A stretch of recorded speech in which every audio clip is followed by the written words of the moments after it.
All right, so this is one problem. So if we want to use 5 rectangles, we have to look at the interval in which we are dividing into those 5 rectangles. So our interval goes from x is equal to 0 all the way to x is equal to 2, and we want to divide it into 5 rectangles. Well, the question that we need to answer is, what is going to be the width of each rectangle? Well, one rectangle, one rectangle, 2 rectangles, 3 rectangles, 4 rectangles, and 5 rectangles. I feel like we're on Sesame Street. Well, let's see. To find the area, we're gonna call that delta x. Why? Because this is the x axis, and this is a change of x. This is a change of x. This little bit is a change of x. This little bit is a change of x. This little bit is a change of x. And guess what? All these changes of x's are the same. So if I can find one change of x, one delta x, one base of my rectangle, then I have found them for all of them. So how do we find them? That one should be fairly straightforward. Let's see. Find delta x is going to be 2 minus 0. That will give me this entire length, and this entire length I'm going to divide it into 5 rectangles, and each width of each rectangle is going to be 2 fifths. From here to here is another 2 fifths. From here to here is another 2 fifths. From here to here is another 2 fifths, and from here to here is another 2 fifths. Well, what if we move our region a little bit more to the left? Well, the same concept still applies. I need to first find out how much is this length. Well, the length will be 7 minus 3. That will give me a certain length, and the length is 4. Now, this interval of 4, if I want to divide it into 5 rectangles, then the width of each rectangle is going to be 4 fifths. So delta x is equal to 4 fifths. So as we can see, the general formula then to find any width of a rectangle on the interval a to b with n number of rectangles is going to be delta x is equal to b minus a over n. It does not matter where you're starting your a or where you're finishing your b. You just take b minus a and divide by n, and that will give you the width of each of the rectangles that we're going to be using. And if we know that each width is 2 fifths, then we have that this is 2 fifths, this becomes 4 fifths, this becomes 6 fifths, 8 fifths, and 10 fifths, which is equal to 2. And furthermore, the distance from here to here is, this is taking care of my first interval. This is a sub 2, this is my second interval, this is a sub 3, this is my third interval, my fourth interval, and my fifth interval. My fifth interval will be a sub fifth. In this case, f sub fifth will be a sub n as well. That is my very last interval. What if the very last interval is a sub n? What do you think is the previous one then? A sub 4 happens to be a sub n minus 1. So in theory, our very last interval is always a sub n. Our very previous to last is a sub n minus 1. So that is how we determine the base, all right? Something important to notice is from here to here is only 2 fifths times 1, right? But the entire thing from here to here, the value of this x is 2 fifths times 2. The value of this whole thing is 2 fifths times 3, and so on. The value of this whole thing is 2 fifths times 4, and the value of this last thing, the entire thing, is going to be 2 fifths times 5, which is actually equal to 2. And why do I want you to observe this? Because it looks like that each of these x values is actually determined by 2 fifths times I. If I is 1, is this one. This is 2 fifths times 2, 2 fifths times 3, 2 fifths times 4, and lastly 2 fifths times 5. 2 fifths I. Well, how do we determine the height?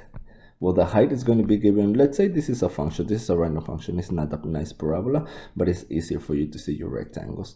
Well, the height, let's see, if we, now is where we have to be determining how we're going to be using the right endpoint or the left endpoint. We decide to use the right endpoint of each interval. This is interval 1, all right? So epsilon 1. So if I have this here, Which endpoint do I want to use? I want to use the right endpoint. So if I'm going to use the right endpoint, remember, I go up on both sides of my interval a tiny bit. If I'm going to use the right endpoint, then I use my right endpoint. Whatever it touches the graph, that's where I go all the way to the other one. If I'm using the right endpoint on this one, on the interval 2, if I'm using the right endpoint on interval 2, then I go up on the right endpoint of this interval, and then I go over to the function. If I'm using the right endpoint of the ith interval, well, same thing, nothing changes. You grab the right endpoint, you go up, and then you join whatever your next endpoint. Keep in mind, you can insert as many rectangles as you like. That's why I put this one. And afterwards, you can insert as many rectangles as you like as well. And your last rectangle, what's this previous to last rectangle? Well, again, whatever interval this might be, you use the right endpoint, you go up, you use your right. And for the last one, this is an interesting one. Me personally, I always have trouble with the very first rectangle and the very last rectangle. And at the very last rectangle, again, nothing to worry about. You choose the right endpoint, and then you just go up until you meet your function. What value is this? This is f of an, whatever that number is. All right, and we go back, and we have our final rectangle. So remember, we're going to be using 2/5 as my base. All of them are going to have that times the height, and the height is going to be given by f of x. Whatever x value is going here is determined by the value given by ai. So we want to calculate the entire area using 5 rectangles using the right endpoints of my rectangles. Well, how is this going to look like? Well, the first rectangle is going to be the base, which is delta x times the height. And if we're using the right endpoint, it's going to be this value that is going to be serving as the height, f of ai. F of ai, and in this case ai is a1 plus, well, this second rectangle, the base is still going to be delta x times f of, well, a2. Remember, we're using the right endpoints, plus delta x times f of ai, this one, and plus delta x times f of a n minus 1 plus delta x times f of a sub n. 1 rectangle, 2 rectangles, 3 rectangles, 4 rectangles, and 5 rectangles. What if we wanted to use the left endpoint? I'll get that one started for you, but the very first one is going to be delta x times, all right? If we're looking at this one and we want to look at the left endpoint, well, delta x is the same, the base is not going to change, but the height of how I'm going to determine this rectangle is going to change. I'm no longer using the right endpoint, I'm using the left endpoint. So if I look at the left endpoint, this is going to be the new height. You see, it's an overestimate. So f of a sub 0 plus delta x times f of a sub 1 plus delta x times f of a sub I. Right, 1, 2. For the second rectangle, I use the left endpoint, a sub 1.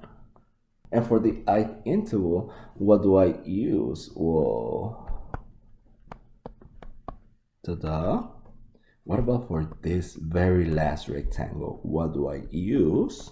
Well, it's going to be delta x times f of a sub n minus 1. I'm not using, there's another rectangle here. This is a generic one. Notice this part, we're not using the very last value, we're actually using the left endpoint of this one.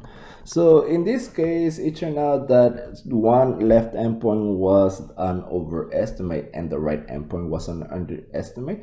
That's because my function is decreasing. If I make my function increase, then it reverses.